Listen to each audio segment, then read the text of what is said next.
नमस्कार दोस्तों, उषा की आवाज चैनल में आप सभी का स्वागत है। हमारी आज की कहानी है घर जमाई। हरिधन जेठ की दोपहरी में ऊख में पानी देकर आया और बाहर बैठा रहा। घर में से धुआं उठता नजर आ रहा था। छन छन की आवाज भी आ रही थी। उसके दोनों साले उसके बाद आए और घर में चले गए। दोनों सालों के लड़के भी आए और उसी तरह अंदर दाखिल हो गए, पर हरिधन अंदर नहीं जा सका। इधर 1 महीने से उसके साथ यहाँ जो बर्ताव हो रहा था, और विशेषकर कल उसे जैसी फटकार सुननी पड़ी थी, वह उसके पाँव में बेड़ियां सी डाले हुए थी। कल उसकी सास ने ही तो कहा था, मेरा जी तुमसे भर गया है, मैं जिंदगी भर का ठेका लिए बैठी हूँ क्या। और सबसे बढ़कर अपनी स्त्री की निष्ठुरता ने उसके हृदय के टुकड़े टुकड़े कर दिए थे। वह बैठी यह फटकार सुनती रही, पर एक बार भी उसके मुंह से नहीं निकला, अम्मा तुम क्यों इनका अपमान कर रही हो। बैठी गट गट सुनती रही। शायद मेरी दुर्गति पर खुश हो रही थी। इस घर में वह कैसे जाए? क्या फिर वही गालियां खाने, वही फटकार सुनने के लिए? आज इस घर में जीवन के 10 साल गुजर जाने पर यह हाल हो रहा है। मैं किसी से कम काम करता हूँ? दोनों साले मीठी नींद सोते रहते हैं और मैं बैलों को सानी पानी देता हूँ। सब लोग पल पल पर चिलम पीते हैं। मैं आंखें बंद किए अपने काम में लगा रहता हूँ। संध्या समय घर वाले गाने बजाने लग जाते हैं। मैं रात तक गाय भैंसे दूहता रहता हूँ। उसका यह पुरस्कार मिल रहा है कि कोई खाने को भी नहीं पूछता, उल्टे गालियाँ मिलती हैं। उसकी स्त्री घर में से डोल लेकर निकली और बोली, जरा इसे कुएं से खींच लो, एक बूंद पानी नहीं है। हरिधन ने डोल लिया और कुएं से पानी भर लाया। उसे जोर की भूख लगी हुई थी। सोचा अब खाने को बुलाने आवेगी, मगर स्त्री डोल लेकर अंदर गई तो वहीं की हो गई। हरिधन थका मांदा भूख से व्याकुल पड़ा पड़ा सो गया। सहसा उसकी स्त्री गरिमा ने आकर उसे जगाया। हरिधन ने पड़े पड़े कहा, क्या है, क्या पड़ा भी नहीं रहने दोगी या और पानी चाहिए? गरिमा कटु स्वर में बोली, गुर्राते क्या हो, खाने को तो बुलाने आई हूँ। हरिधन ने देखा उसके दोनों साले और बड़े साले के दोनों लड़के भोजन किए चले आ रहे हैं। उसकी देह में आग लग गई। मेरी अब यह नौबत आ गई कि इन लोगों के साथ बैठकर खा भी नहीं सकता। ये लोग मालिक हैं, मैं इनकी झूठी थाली चाटने वाला हूँ। मैं इनका कुत्ता हूँ जिसे खाने के बाद एक टुकड़ा रोटी डाल दी जाती है। यही घर है जहाँ आज से 10 साल पहले उसका कितना आदर सत्कार होता था। साले गुलाम बने रहते थे। सास मुंह जोती रहती थी। स्त्री पूजा करती थी। तब उसके पास रुपए थे, जायदाद थी। अब वह दरिद्र है। उसकी सारी जायदाद को इन्हीं लोगों ने कूड़ा कर दिया। अब उसे रोटियों के भी लाले हैं। उसके जी में एक ज्वाला सी उठी कि इसी वक्त अंदर जाकर सास को और सालों को भिगो भिगो कर लगाए। बस मन महसूस करके रह गया। पड़े पड़े बोला, मुझे भूख नहीं है, आज नहीं खाऊंगा।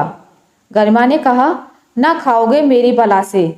हाँ नहीं तो खाओगे, तुम्हारे ही पेट में जाएगा, कुछ मेरे पेट में थोड़े ही चला जाएगा। हरिधन का क्रोध आंसू बन गया। यह मेरी स्त्री है जिसके लिए मैंने अपना सर्वस्व मिट्टी में मिला दिया।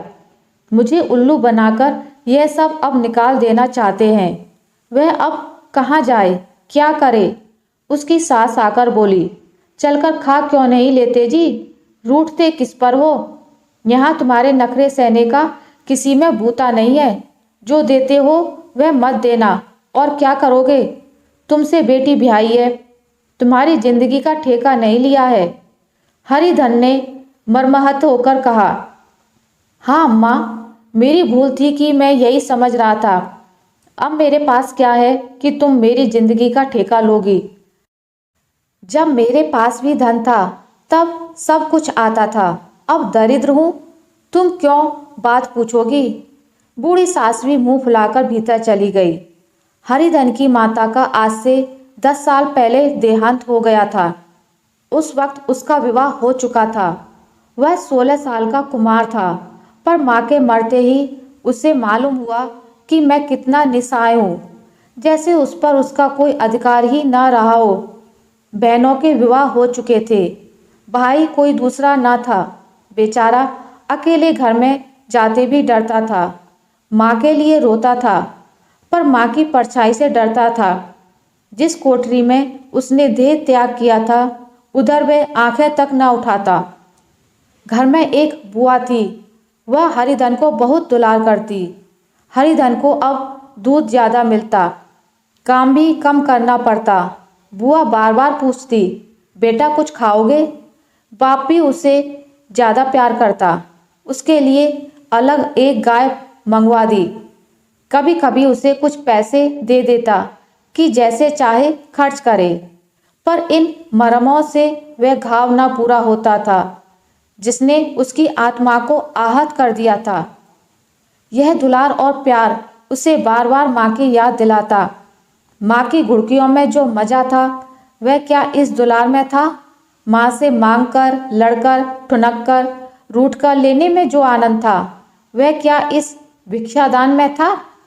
पहले वह स्वस्थ था, मांग कर खाता, लड़ झगड़ कर खाता।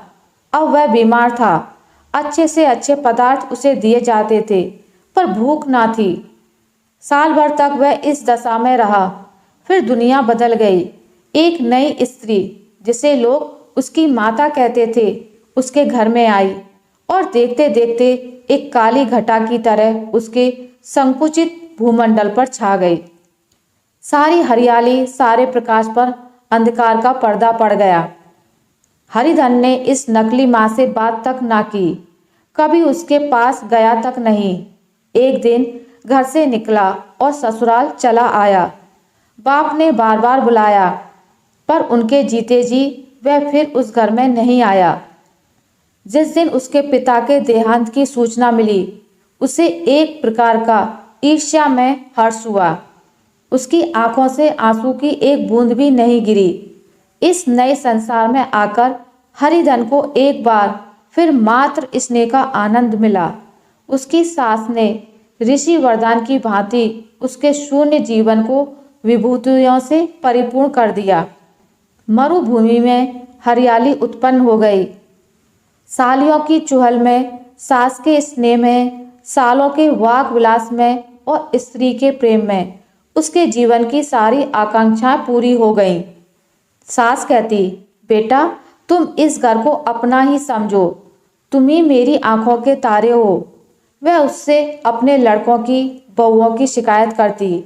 वह दिल में समझता था, सास जी मुझे अपने बेटों से भी ज़्यादा चाहती हैं। बाप के मरते ही वह घर गया और अपने हिस्से की जायदाद को कूड़ा करके रुपयों की थैली लिए हुए आ गया। अब उसका दूना आदर सत्कार होने लगा। उसने अपनी सारी संपत्ति सास के चरणों पर अर्पण करके अपने जीवन को सार्थक कर दिया। अब तक उसे कभी कभी घर की याद आ जाती थी, अब भूलकर भी उसकी याद ना आती, मानो वह उसके जीवन का कोई भीषण कांड था जिसे भूल जाना ही उसके लिए अच्छा था। वह सबसे पहले उठता, सबसे ज़्यादा काम करता। उसका मनोयोग, उसका परिश्रम देखकर गांव के लोग दांतों तले उंगली दबाते थे। लेकिन ज्यों-ज्यों दिन गुजरते गए, उसका मान सम्मान घटता गया। पहले देवता, फिर घर का आदमी, अंत में घर का दास हो गया। रोटियों में भी बाधा पड़ गई, अपमान होने लगा।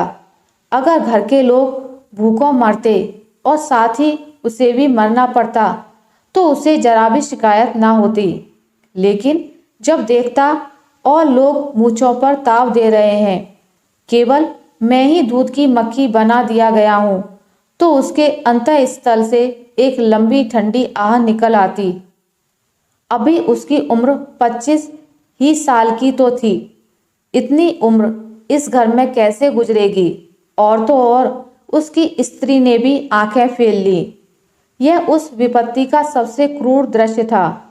हरिधन तो उधर भूखा प्यासा चिंता दाह में जल रहा था। इधर घर में सास जी और दोनों सालों में बातें हो रही थी। गरिमा भी हाँ में हाँ मिलाती जाती थी। बड़े साले ने कहा, हम लोगों की बराबरी करते हैं, यह नहीं समझते कि किसी ने उनकी जिंदगी भर का बीड़ा थोड़े ही लिया है। 10 साल हो गए, इतने दिनों में क्या 2-3 हजार ना हड़प गए होंगे। छोटे साले बोले, मजदूर हो तो आदमी घुड़के भी डांटे भी, अब इनसे क्या कहें, ना जाने इनसे कब पिंड छूटेगा या नहीं। अपने दिल में समझते होंगे मैंने 2000 रुपये नहीं दिए हैं, यह नहीं समझते कि उनके 2000 कब के उड़ चुके। 1.25 सेर तो 1 जून को चाहिए। सास ने गंभीर भाव से कहा, बड़ी भारी खुराक है। गरिमा माँ के सिर से जूं निकाल रही थी। सुलगते हुए हृदय से बोली, निकम्मे आदमी को खाने के सिवा और काम ही क्या रहता है। बड़े, खाने की कोई बात नहीं है, जिसकी जितनी भूख हो उतना खाए, लेकिन कुछ पैदा भी तो करना चाहिए। यह नहीं समझते कि ससुराल में किसी के दिन कटे हैं। छोटे, मैं तो एक दिन कह दूंगा, अब अपनी राह लीजिए, आपका कर्जा नहीं खाया है। गरिमा घर वालों की ऐसी ऐसी बातें सुनकर अपने पति से द्वेष करने लगी थी। अगर वह बाहर से 4 पैसे लाता तो इस घर में उसका कितना मान सम्मान होता। वह भी रानी बनकर रहती। ना जाने क्यों कहीं बाहर जाकर कमाते उसकी नानी मरती है। गरिमा की मनोवृत्तियां अभी तक बिल्कुल बालपन की सी थीं। उसका अपना कोई घर नहीं था। उसी घर का हित अहित उसके लिए प्रधान था। वह भी उन्हीं शब्दों में विचार करती, इस समस्या को उन्हीं आंखों से देखती जैसे उसके घर वाले देखते थे। 2000 रुपये में क्या किसी को मोल ले लेंगे? 10 साल में 2000 होते ही क्या हैं? 200 ही तो साल भर के हुए। क्या 2 आदमी साल भर में 200 भी ना खाएंगे? फिर कपड़े लत्ते, दूध घी सभी कुछ तो है। 10 साल हो गए, एक पीतल का छल्ला नहीं बना। घर से निकलते तो जैसे इनके प्राण निकलते हैं। जानते हैं, जैसे पहले पूजा होती थी वैसे ही जन्म भर होती रहेगी। यह नहीं सोचते कि पहले और बात थी, अब और बात है। बहू तो पहले ससुराल जाती है तो उसका कितना महत्तम होता है। उसके डोली से उतरते ही बाजे बजते हैं। गांव मोहल्ले की औरतें उसका मुंह देखने आती हैं और रुपए देती हैं। महीनों उसे घर भर से अच्छा खाने को मिलता है, अच्छा पहनने को। कोई काम नहीं लिया जाता। लेकिन 6 महीनों के बाद कोई उसकी बात भी नहीं पूछता। उनके घर में मेरी भी तो वही गति होती। फिर काहे का रोना? जो यह कहो कि मैं तो काम करता हूँ तो तुम्हारी भूल है। मजदूर की बात और है, उसे आदमी डांटता भी है, मारता भी है।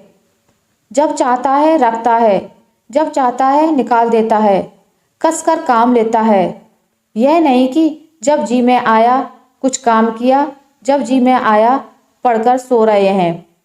आशा करती हूँ आपको मेरी आज की कहानी अच्छी लगी होगी। अगर आपको मेरी ये कहानी अच्छी लगी है तो इसे लाइक करें, ज़्यादा से ज़्यादा शेयर करें। और अगर आप मेरे चैनल पर नए हैं तो इसे सब्सक्राइब करना ना भूलें। मिलते एक नई कहानी के साथ, तब तक के लिए नमस्कार।